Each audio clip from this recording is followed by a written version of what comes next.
devrais-je dire, puisqu'elle est quand même à la une des journaux. Oui, pléthore de une et de double page sur Mireille d'Arc ce matin. Je suis un petit peu embêté parce que tout a été dit depuis hier soir.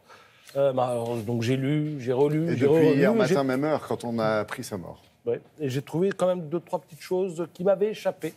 Alors d'abord, son vrai nom, c'était Mireille Aigrose. Pourquoi Mireille d'Arc? Eh bien, tout simplement en référence à Jeanne d'Arc, puis-je lire ce matin dans Libération. Et à ce propos, paraît-il, Mireille d'Arc disait « Quand les élèves dans les écoles écriront Jeanne d'Arc sans apostrophe, eh bien là, je serai célèbre. » Alors, à mon avis, l'erreur est assez répandue.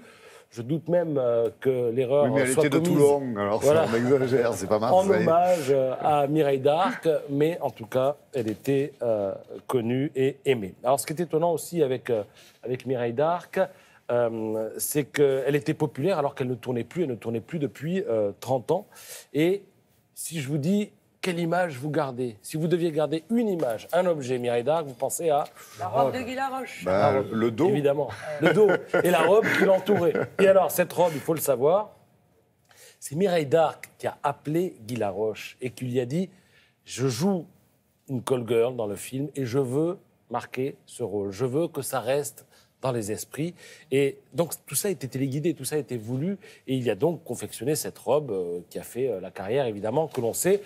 Et Mireille d'Arc avec. Et aujourd'hui, cette robe, si elle vous manque, vous pouvez la voir parce qu'elle fait partie des collections du Musée des Arts Décoratifs. Voilà tout ce que vous pourrez apprendre en plus ce matin dans la presse. De tous les papiers que j'ai vus, c'est peut-être celui de Libération que j'ai le plus aimé parce que c'était le mieux écrit, j'ai trouvé. Je vous cite un petit extrait. Et de la tendresse aussi, dans Libération. Son enfance est aride, faite d'oranges à Noël, de repas en silence, de messes le dimanche, mais la gamine mutique découvre un plaisir inédit en s'emparant des mots des autres, etc. etc. Voilà, c'était bien vu, et c'est-à-dire dans Libération. Alors, Mireille d'Arc aimait aussi beaucoup la photo, je crois qu'on va en parler tout à l'heure, mais elle n'est pas la seule. Moi aussi, j'aime la photo. Il y a pas mal de téléspectateurs qui aiment la photo, donc nous allons passer aux analyses critiques de la rédaction de Réponse Photo. Vous envoyez votre photo parce qu'elle est bien, mais les spécialistes vous disent « Oui, c'est pas mal, mais ça aurait pu être beaucoup mieux ». Exemple, avec cette photo prise sur une route du Sénégal, ce sont des femmes qui rentrent de la récolte. Alors, point positif, c'est un sujet fort. Point positif,